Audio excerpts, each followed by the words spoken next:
Ever wonder why that coworker who makes less than you just bought their second rental property while you're still figuring out how to afford a down payment on your first house?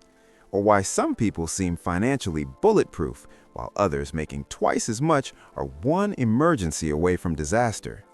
Today, we're diving into the actual numbers that separate the comfortable from the wealthy from the obscenely rich in 2026. And I'm warning you right now, some of these thresholds are going to make you feel either way better or way worse about where you currently stand. I'm obsessed with wealth data, and I've spent hundreds of hours breaking down these statistics so you can understand exactly where you fall on America's financial ladder. If you want to know the truth about wealth in this country and maybe figure out how to climb a few rungs higher, smash that subscribe button because we're about to get into some numbers that most people will never see. Here's the part that's going to mess with your head immediately. Being in the top 10% wealthiest Americans requires way less money than you think, like dramatically less. You might actually be closer than you realize. Or you might discover that what you thought was rich is barely scratching the surface. But before we get into the specific dollar amounts, I need you to do something. Picture a rich person in your mind right now. What do you see? Designer clothes, luxury car, million-dollar house? Because that image in your head is probably completely wrong. And that wrong image is exactly why most people never build real wealth. The guy flexing a Porsche on Instagram might be drowning in debt. Meanwhile, the actual millionaire is driving a paid-off Toyota and living in a house half the size of what they could afford. This isn't just ironic. It's the entire problem with how we think about money in this country. Most people are playing a game they don't even understand. They're optimizing for looking wealthy instead of being wealthy. And once you see the actual numbers, you'll understand why this distinction matters more than anything else. Let's start with income, because that's what everyone obsesses over. The median household income in America right now sits at $83,730. Half of all households make more, half make less. To be in the top 50%, you just need to beat that number. Congratulations, you're above average, which honestly doesn't mean much when $84,000 barely covers rent and groceries in most cities anymore.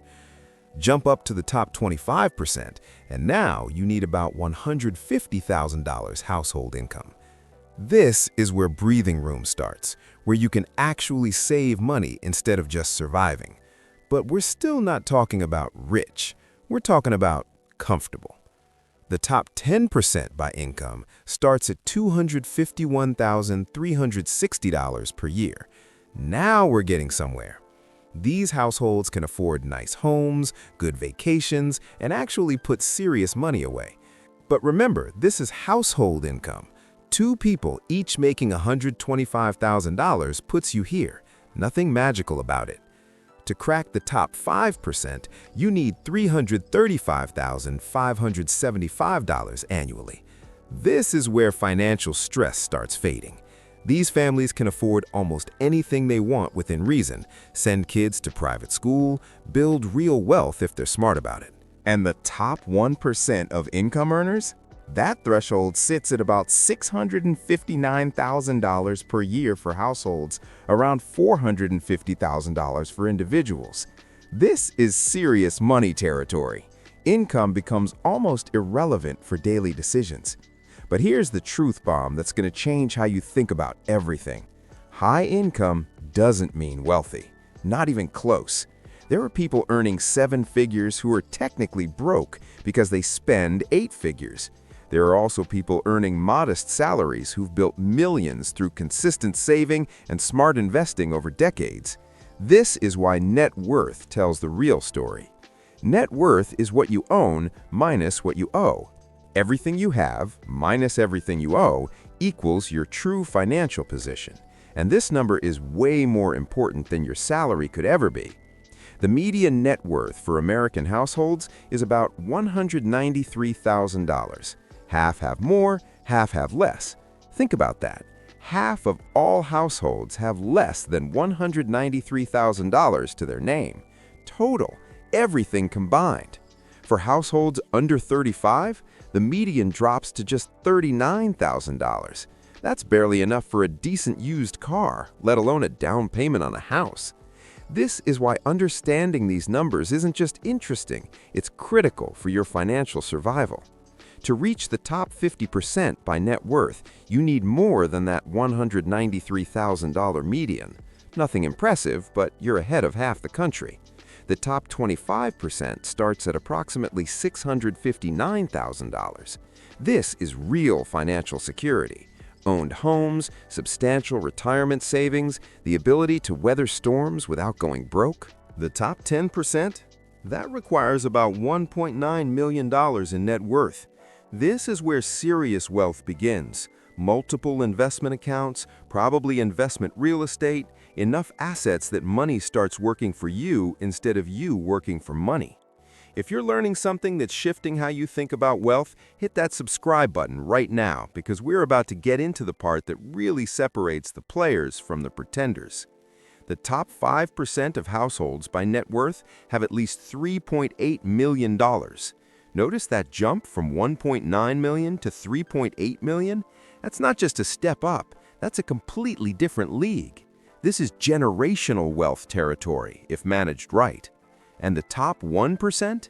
You need at least $11.6 million, with some estimates putting it as high as $13.6 million. The gap between the top 10% and top 1% is roughly $10 million. That's not a promotion, that's a different universe of wealth.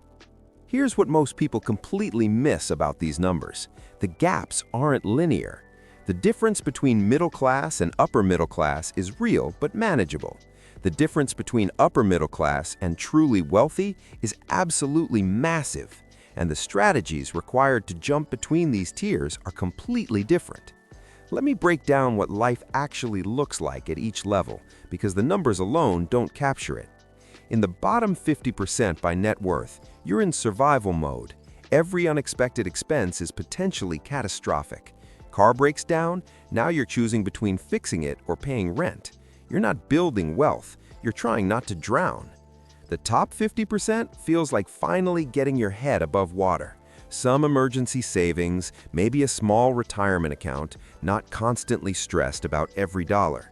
But lose your job and you've got maybe a few months before panic sets in. The top 25% is where financial stress fades into background noise. You own a home, have investments, actually building wealth instead of treading water. This is what most people imagine as middle-class success, even though it's mathematically above average. But here's where everything changes. The jump from top 25% to top 10% isn't about having more money, it's about having different kinds of money. These households aren't just saving bigger paychecks, they're generating income from investments, money working for them, creating passive income streams. At the top 10%, families have multiple investment accounts, rental properties maybe, thinking strategically about tax optimization. They're not just earning from jobs, they're earning from their money. This is the fundamental shift from comfortable to wealthy. The top 5% goes even further, enough wealth that investments generate substantial income automatically. They might still work because they want to, but they're not dependent on paychecks for lifestyle, wealth becoming self-sustaining. And the top 1%? They've escaped the traditional relationship between time and money entirely. Wealth generates more wealth automatically, often faster than they can spend it. Not thinking about retirement, thinking about generational wealth and philanthropic impact. Now here's something that's going to scramble your brain. The lifestyle difference between someone making $50,000 and $200,000 is obvious. Better house, nicer car, fancier vacations. But the lifestyle difference between someone worth $2 million and someone worth $20 million, surprisingly subtle. Both families live in nice homes, drive luxury cars, take expensive vacations, send kids to private schools. The $20 million family might have a slightly bigger house or slightly more exotic trips, but day-to-day life isn't dramatically different. The real difference isn't what they buy, it's their relationship with money itself. The $2 million family still thinks about money regularly, checks investment accounts, comparison shops for major purchases, has a budget even if generous. The $20 million family has transcended financial decision-making. They don't think about money because most purchases became irrelevant. This is why chasing lifestyle inflation destroys most people. They think earning more automatically makes them happier, but expenses just expand to match income. The guy making $50,000 dreams about $100,000 thinking it solves everything. Makes $100,000, realizes he needs $200,000. Makes $200,000, decides he needs $500,000. Meanwhile, someone who understood wealth building early might still make that original $50,000, but invested the difference for 20 years. Net worth grown to 7 figures while lifestyle stayed modest. Achieved actual wealth while everyone else chased the appearance of wealth. This brings us to the most important concept in understanding wealth: the difference between being rich and being wealthy. Rich is an income level. Wealthy is a net worth level. You can be rich and broke, spending everything on maintaining expensive lifestyle. You can be wealthy with modest income, having built substantial assets through disciplined saving and investing. The truly wealthy understand that building net worth requires completely different mindset than earning high income. Thinking long-term instead of short-term, prioritizing assets over liabilities, understanding good debt versus bad debt. Most importantly, the discipline to live below your means even when your means are substantial. Here's something else that'll surprise you. The path to each tier isn't about making more money, it's about making different financial decisions.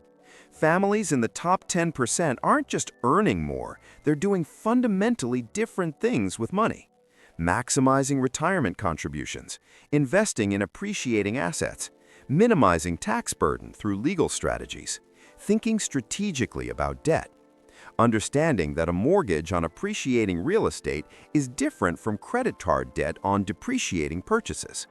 The top 5% goes further, not just participating in traditional investment markets, creating their own investment opportunities, starting businesses, investing in real estate, building multiple income streams.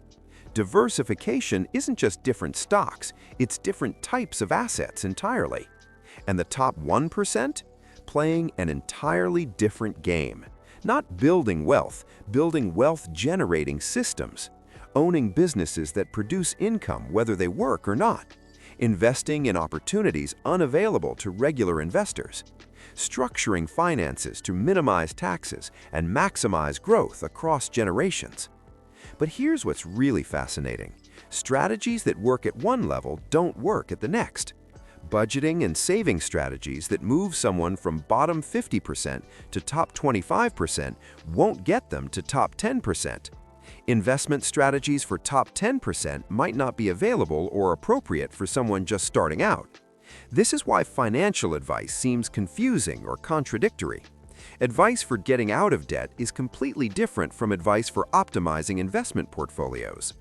Strategies to save your first $100,000 are different from strategies to grow from $1 million to $10 million. If you're starting to see where you actually stand and what you need to do differently to level up, make sure you're subscribed because understanding your starting point is the first step to climbing higher. Understanding your current tier and what the next requires is crucial. Bottom 50%, focus on emergency savings and eliminating high-interest debt. Top 25%, maximize retirement contributions, explore real estate. Top 10%, think tax optimization and alternative investments. Most people plateau because they use strategies for their current level instead of strategies for their target level, like climbing a mountain using hill hiking techniques. Sure, both involve going upward, but equipment, preparation, and mindset required are completely different. You see so many people stuck at certain wealth levels. They master strategies that got them there, but never learn strategies to break through. Person great at budgeting to $50,000 in savings might have no idea how to structure investments to reach $500,000. Entrepreneur who built million-dollar business might be clueless about wealth preservation strategies the ultra-wealthy take for granted. Here's something that should either excite or terrify you. The median American household will never reach top 10% by net worth. Not because they can't earn enough, because they never learn wealth-building strategies required.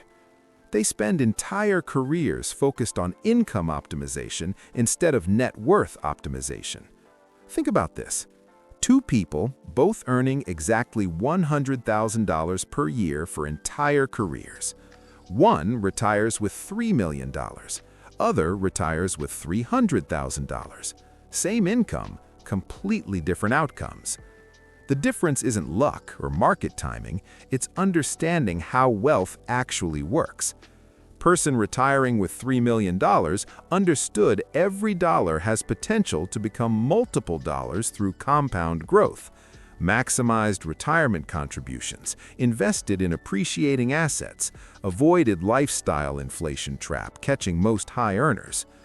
Person retiring with $300,000 treated income like spending limit instead of wealth-building opportunity. The higher up the wealth ladder you climb, the more your relationship with money fundamentally changes. In survival mode, money represents security. Every dollar saved is protection against disaster.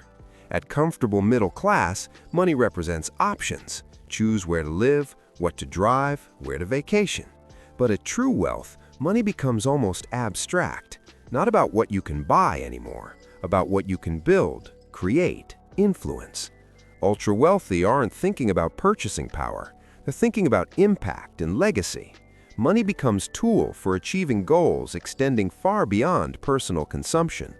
This shift is actually one of the biggest obstacles to building wealth. Most people can't imagine having enough money to stop caring about individual purchases, so they never develop long-term thinking required to get there. So focused on what money can buy today, never considering what money could become tomorrow. Here's the reality nobody wants to admit. Most people earning $200,000 will never be as wealthy as someone earning $75,000 who understands these principles. Because the $200,000 earner will spend $220,000 trying to look successful, while the $75,000 earner invests $25,000 annually for 30 years and retires with multiple millions.